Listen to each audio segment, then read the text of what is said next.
Hey, it's rmbulbasaurlover, and I'm back doing my last two top 10 videos. Only doing one right now. You won't know this if you're watching in the future, so who cares? And this one is the brand new fairy type. Fairy types are new. Words of wisdom there. Never used one in my life. I'm making a video before I even use one. This is the day before X and Y comes out in North America, so let's get started. Number 10 is Snubbull Grandpa. These are two of 5 Pokemon that when reclassified, they just became pure fairy types. I weren't expecting these, even though I know their classification is fairy Pokemon. I actually wasn't expecting them to be fairy types. Well, pure fairy types, but yeah. Number 9 is Gardevoir. Gardevoir is one of the unusual retype Pokemon when it was first announced. I see Meryl, I see Jigglypuff, but I wasn't expecting a Gardevoir. Ralts and Curly are also fairy types, but I prefer Gardevoir over them. And it's just a beautiful Pokemon. Number 8 is Clucky. Clucky is the new fairy Pokemon that we haven't seen before. Its design is interesting to me because it's a keychain. I guess a steel fairy, which steel fairies have being interesting typing, I can already tell. And yeah, I don't know about. It's an interesting design, why I like it, and it doesn't look like a fairy type, which once again goes back to the interesting design, but yeah. Number 7 is Mime Jr. Now, Mime Jr. and Mr. Mime are definitely ones I did not see coming whatsoever for being retyped. And, I prefer Mime Jr. way over Mr. Mime. Mr. Mime's kind of creepy, and Mime Jr. is just so cute, the little psychic fairy thing. Oh, I can just hug it, and not really kiss it, but I could just hug it. It's so cute. Okay.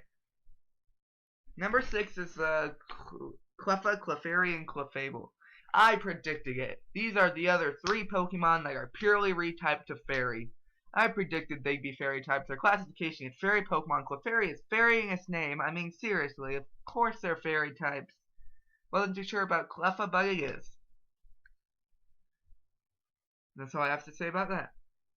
5 is Flabébé. I like Flabébé because it's an interesting design. There's 5 different types of flowers. There's red, yellow, blue, white, and violet, I think. I don't know what the other one is, but... And the moves change, I think, depending on the flower. And then it has 2 evolutions afterwards where the flower stays the same. But it's a unique concept and it's a cute little fairy type. So, what can I say? Number 4 is Xerneas. Xerneas is the powerhouse of X itself.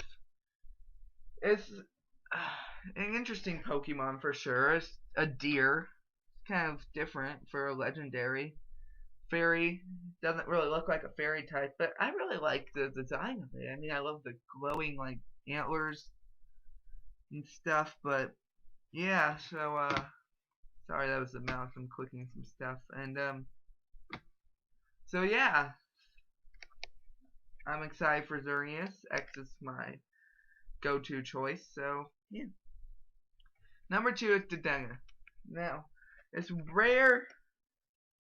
Number 3 is Swirlix. Swirlix is cute. I like the food Pokemon. I like Vanillite, Vanillix, and Vanillishing. I like this one. It's cotton candy, and it's so cute. Its tongue sticking out. Oh, fairy type Pokemon are really cute. Each type pretty much has a color, I feel, and this color is pink. But, and Swirlix is, I don't know why it's fairy or anything, but it's cute. It's exclusive to X. See why I like X more. For way much over Spritzy. And plus, Slurpluff is cute too. Number 2 is Denga. Now, there's always a rodent Pokemon in each game. Now, this first one were Pikachu, then it was Plusle and Minang, and then it was Pachirisu, and then Emolga, which Emolga was the first one to have a dual type. Now this one is Electric Fairy, which is weird, and it's the cutest little thing ever. It's a little cheap thing. It's the closest to a Pikachu clone you could ever see, but it's still really cute. And number 1 is Sylveon. I did it. I put evolution in 8 out of my 20 videos. I love evolutions. What can I say? And I love Sylveon. It was the first fairy Pokemon introduced. It's different. It's like bows and stuff, and it's cute. It's cool.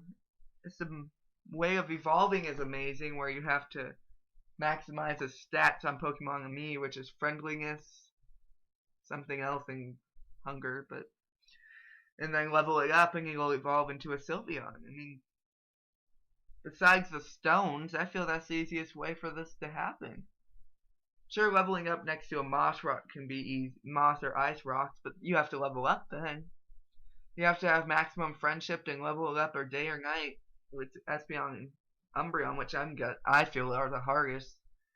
This one I feel is the second easiest of them, of the sets, because there's like 4 sets. I'm excited. This is probably gonna be one game where I'm gonna work on getting all 8 evolutions. So until tomorrow, well, not tomorrow, but never mind. There's a thing in tomorrow video, but that's my fairies and Pixie.